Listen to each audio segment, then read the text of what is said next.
نقطۂ رسطی قدان بولی ادب کا مد خابان بولی وأحسن منك لم تكن عيني وأجمل منك لم تلد النساء ولدت مبرأ من كل عيب كأنك قد خلقت كما تشاء ہزار بار بشویم بہن زمشق و گلاب فلوز نامے تو گفتن کمال مجلس دبدبا دنیا ہی میں رہ جائے گا حسن تیرا خاک میں مل جائے گا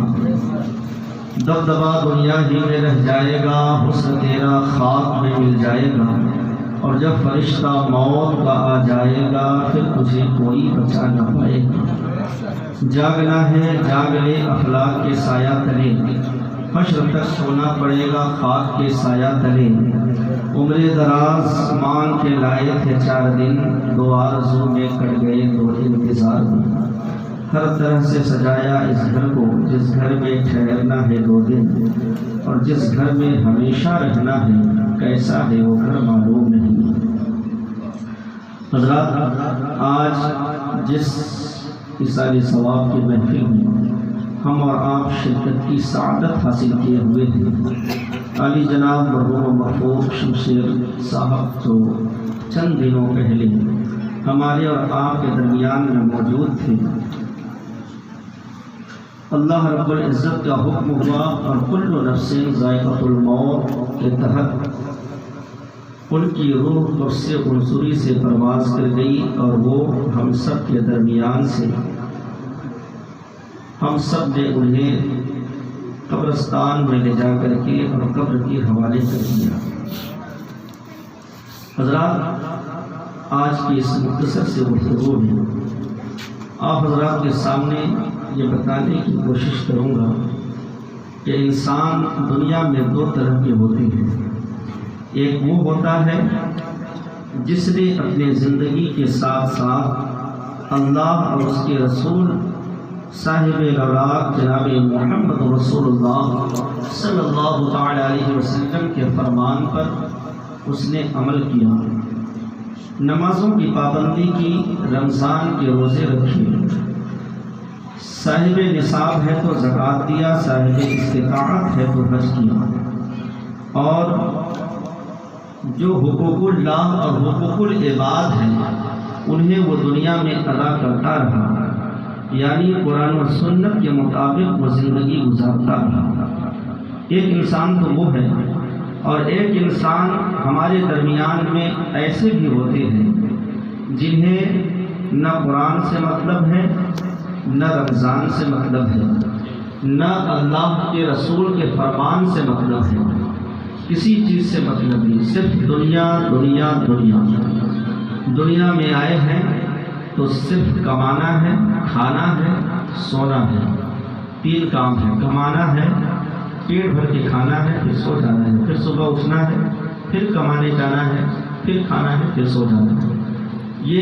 ایک طرح کے انسان ایسے ہوتے ہیں ہم سب کے آقا و مولا جناب محمد رسول اللہ صلی اللہ تعالی علیہ وسلم نے ارشاد فرمایا ان دونوں انسانوں کی روح جب قبض عنصری سے پرواز کرتی ہے حضرت اسرائیل علیہ السلام آتے ہیں وقت پورا ہوتا ہے اور اس کے جسم سے روح نکالی جاتی ہے تو حضرات دونوں کی کیفیت الگ الگ ہوا کرتی ہے دنیا سے جانے والے انسان دونوں کی کیفیت الگ الگ ہوا کرتی ہے جو دنیا دار انسان ہے اس کی روح اپنے گھر والوں کو اپنے چاہنے والوں کو اپنے اہل و عیال کو اپنے اہل خانہ کو اس کی روح پکارتی ہے اے مجھے غسل دینے والوں جلدی نہ کرو اے مجھے کفن پہنانے والوں جلدی نہ کرو اے مجھے قبرستان لے جانے والوں جلدی نہ کرو ابھی میں نے اپنے فلاں رشتہ دار کو نہیں دیکھا ہے ابھی میں نے اپنے بیٹے کو نہیں دیکھا ہے ابھی میں نے اپنی بیٹی کو نہیں دیکھا ہے ابھی میں فلاں رشتہ دار کو میں نے نہیں دیکھا ہے اس کی روح یہ پکارتی ہے کہ اے قبرستان لے جانے والوں جلدی نہ کرو بلکہ لیٹ کرو مگر حضرات دوسرا انسان جو دنیا میں اللہ اور اس کے رسول کے فرمان پر جس نے عمل کیا ہے قرآن مقدس کی تلاوت کی ہے اس کے فرمان پر عمل کیا ہے پیارے آقا صلی اللہ علیہ وسلم کے فرمان پر اور اور ان کی سنتوں پہ عمل کیا ہے، دنیا میں رہ کر کے آخرت کو جس نے نہیں بھولا ہے، دنیا میں رہ کر کے اس عارضی گھر میں رہ کر کے حقیقی گھر کو جس نے نہیں بھولا ہے، حضرات اس کی روح جب لفظ رسولی سے پرواز کرتی ہے تو اس کی روح غسل دینے والے سے کہتی ہے اے غسل دینے والے جلدی کرو، اے کفن پہنانے والوں جلدی کرو، اے قبرستان لے جانے والوں جلدی کرو اور جلدی سے مجھے لے جا کر کے قبر کے حوالے کر دو۔ حضرات گرامی میں سوچنے لگا آخر اس کی روح کو قبر میں جانے کے اتنی جلدی کیوں ہے، آخر اس کی روح کیوں پکارتی ہے؟ جو اللہ کے رسول نے فرمایا کہ ایک روح ہے جو اپنے چاہنے ماننے والوں کو کہتی ہے جلدی نہ کرو، اور ایک روح ہے جو کہتی ہے جلدی کرو۔ حضرات گرامی میں سوچنے لگا آخر اسے قبر میں جانے کی جلدی کیا ہے؟ تو حضرات میرے ایمان نے مجھے للکار کر کہا کہ ایک روح ہے جو دنیا والوں سے کہتی ہے دیر کرو جلدی نہ کرو، وہ اپنے ٹھکانے کو دیکھ رہی ہوتی ہے، قبر میں اس کا جو ٹھکانہ ہے، آنے والی جو منزل ہے اسے ملاحظہ کر رہی ہوتی ہے، لہٰذا کہتی ہے کہ جانے والوں جلدی نہ کرو، غسل دینے والوں جلدی نہ کرو، کفن پہنانے والوں جلدی نہ کرو، قبر میں لے جانے والوں جلدی نہ کرو۔ اور ایک روح وہ ہے جو اپنے ٹھکانے کو دیکھ رہی ہوتی ہے، اپنے منزل کو دیکھ رہی ہوتی ہے، وہ کہتی ہے جلدی سے مجھے غسل دے دو، جلدی سے مجھے کفن پہنا دو، جلدی سے مجھے قبر کے حوالے کر دو۔ آخر اسے قبر میں جانے کی اتنی جلدی کیا ہے؟ میرے ایمان نے مجھے للکار کر کہا اگر دنیا میں یہ سفر کرنا تھا، اگر دنیا میں کہیں جانا تھا، کسی رشتے دار سے ملا کرتا تھا، دنیا دار سے ملا کرتا تھا، رشتے دار کے گھر آیا کرتا تھا، رشتے دار کا چہرہ دیکھا کرتا تھا، مگر آج جب یہ جا رہا ہے تو رشتے دار سے ملنے نہیں جا رہا ہے، دنیا دار سے ملنے نہیں جا رہا ہے، بلکہ یہ مدینے کے تاجدار سے ملنے جا رہا ہے۔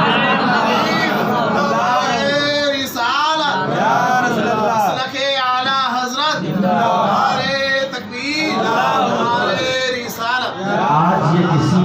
دنیا دار سے ملاقات نہیں کرے گا، آج یہ کسی رشتے دار سے ملاقات نہیں کرے گا۔ حضرات گرامی ایک مشاہدہ آپ حضرات کے سامنے پیش کروں جو ہمارا اور آپ کا سبھی کا مشاہدہ ہے۔ آپ نے دیکھا ہوگا کہ اگر کوئی شخص حج بیت اللہ کے لیے جاتا ہے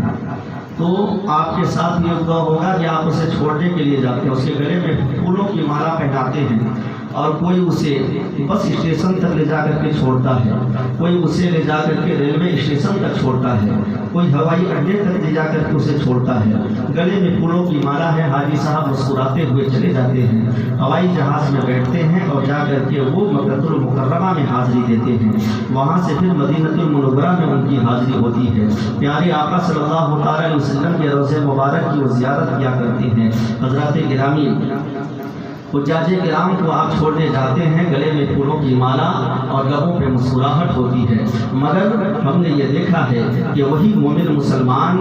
ایک دن ایسا آتا ہے کہ اسے پھر آپ چھوڑنے کے لیے جاتے ہیں۔ آج تو آپ گئے تھے، گلے میں پھولوں کی مالا تھی، کوئی ہوائی اڈے تک، کوئی بس اسٹیشن تک، کوئی ریلوے اسٹیشن تک چھوڑ کر کے آیا، مگر کچھ دنوں کے بعد ہم نے دیکھا کہ آج پھر ہم انہیں چھوڑنے کے لیے جا رہے ہیں، مگر آج وہ اپنے پیروں سے چل کر کے نہیں جا رہے ہیں، بلکہ ہم اپنے کاندھوں پر اٹھا کر کے اسے چھوڑنے کے لیے لے جا رہے ہیں۔ ایک مومن مسلمان کو اپنے کاندھے پر بٹھا کر کے اور ہم انہیں قبرستان کی طرف لے جا رہے ہیں، مگر حضرات تعجب تو یہ ہے کہ کل بھی وہ مسکراتے جا رہا تھا اور آج بھی مسکراتے جا رہا ہے۔ میں نے پوچھا کل آپ جا رہے تھے مسکراتے ہوئے ہوائی جہاز میں بیٹھ کر کے اور جا کر کے مدینہ طیبہ میں وہ مجھے خزانہ آپ نے دیکھا، بات سمجھ میں آ رہی تھی، حاجی صاحب مسکرانے کی بات سمجھ میں آ رہی تھی، مگر آج جب چار کے کاندھوں پر بیٹھ کر کے جا رہے ہیں تو آج کیوں مسکرا رہے ہیں؟ ایک مومن مسلمان کی روح یہ جواب دیتی ہے اور وہ یہ کہتی ہے کہ مولانا صاحب ہم مومن ہیں، ہم مسلمان ہیں، نبی کے چاہنے والے اور ان کے غلام ہیں، نبی کے دیوانے ہیں، ان سے محبت کرتے ہیں، جب ہوائی جہاز میں بیٹھ کر کے جاتے ہیں تو گنبد خضرا دیکھا کرتے ہیں اور چار کے کاندھوں پر بیٹھ کر کے جاتے ہیں تو گنبد خضرا نہیں بلکہ چہرے مصطفیٰ دیکھا کرتے ہیں، چہرے مصطفیٰ دیکھا کرتے ہیں۔ اور عالم یہ ہوتا ہے، بریلی سے میرا امام پکار اٹھا کہ قبر میں لہرائیں گے تا حشر چشمے نور کی، کہہ دیجئے سبحان اللہ، قبر میں لہرائیں گے تا حسن چشمے نور کے جلوہ فرما ہوگی جب طلعت رسول اللہ کی۔ اور حضرات آپ کا مشاہدہ اور پیش کرتا چلے، آپ نے دیکھا ہوگا قبر میں جب میت ہوتی ہے، روح قبر سے رسول سے پرواز کرتی ہے تو آپ اسے غسل دیتے ہیں، نئے کپڑوں میں اسے کفن پہناتے ہیں، پھر خوشبو لگاتے ہیں، اور خوشبو لگا کر کے سجا کر کے اچھی طرح سے سجا کر کے اسے آپ اپنے کاندھوں پر بٹھا کر کے لے جاتے ہیں۔ آپ نے دیکھا ہوگا کہ جب کسی کی شادی ہوتی ہے تو وہ بھی غسل کرتا ہے، دلہا بھی غسل کرتا ہے، نیا کپڑا پہنتا ہے، وہ بھی خوشبو لگاتا ہے، مالا پہنتا ہے پھولوں کی، اور پھر وہ بھی اپنے گھر سے روانہ ہوتا ہے۔ آپ دونوں میں تطبیق دیکھیے کہ ایک کی شادی ہو رہی ہے، دلہا بنا ہے، اور دلہا غسل کر کے نئے کپڑا پہن کر کے خوشبوؤں میں معطر ہو کر کے گلے میں پھولوں کی مالا پہن کر کے وہ جا رہا ہے، اور جاتا ہے، وہ چلا جاتا ہے، شادی کا اس کا دن ہے، اور حجرے عروسی میں اپنے دلہن سے وہ ملا کرتا ہے۔ مگر حضرات جب موت واقع ہوتی ہے کسی مومن مسلمان کی تو اسے بھی ہم غسل دیتے ہیں، اسے بھی کفن پہناتے ہیں، اور اسے بھی خوشبوؤں میں معطر کرتے ہیں، اور اسے بھی اس کے اوپر بھی پھول ڈال کر کے، اور اس کے بعد ہم اسے لے جا کر کے قبر کے حوالے کرتے ہیں۔ دلہا جاتا ہے اپنی دلہن سے ملا کرتا ہے، مگر میت جاتی ہے تو ہم سب کے آقا و مولا جناب محمد رسول اللہ صلی اللہ تعالی علیہ وسلم سے اس کی ملاقات ہوا کرتی ہے۔ میرے آقا قبر میں تشریف لایا کرتے ہیں، یہ ہمارا ایمان و عقیدہ ہے، تمامی اہل سنت والجماعت کا ایمان و عقیدہ ہے۔ میرے آقا قبر میں تشریف لایا کرتے ہیں، اور حضرات اس کے بعد جب آپ مردے کو تیار کرتے ہیں، تیار کرنے کے بعد آپ اسے گہوارے پر لٹاتے ہیں، اور گہوارے میں لٹا کر کے اس کے بعد پھر لے کر کے چلتے ہیں، اسے لے کر کے ہم اور آپ چلتے ہیں کاندھے پر اٹھا کر۔ لے جانے کا سنت طریقہ کیا ہے؟ لے جانے کا سنت طریقہ کیا ہے؟ حضرات سنت طریقہ یہ ہے کہ آپ مردے کے سرہانے جائیں اور پہلے داہنا کندھا دیں، داہنا کندھا لگائیں اور 10 قدم لے کر کے چلیں۔ اس کے بعد پائتی آ جائیں اور پائتی کو کندھا دیں، اس کے بعد پھر 10 قدم لے کر کے چلیں۔ پھر آپ سرہانے جائیں اور بایاں کندھا دیں اور 10 قدم لے کر کے چلیں۔ اس کے بعد پھر پائتی آ جائیں اور آ کر کے اس کے بعد کندھا دیں، بایاں کندھا اور 10 قدم لے کر کے چلیں۔ ہم سب کے آقا و مولا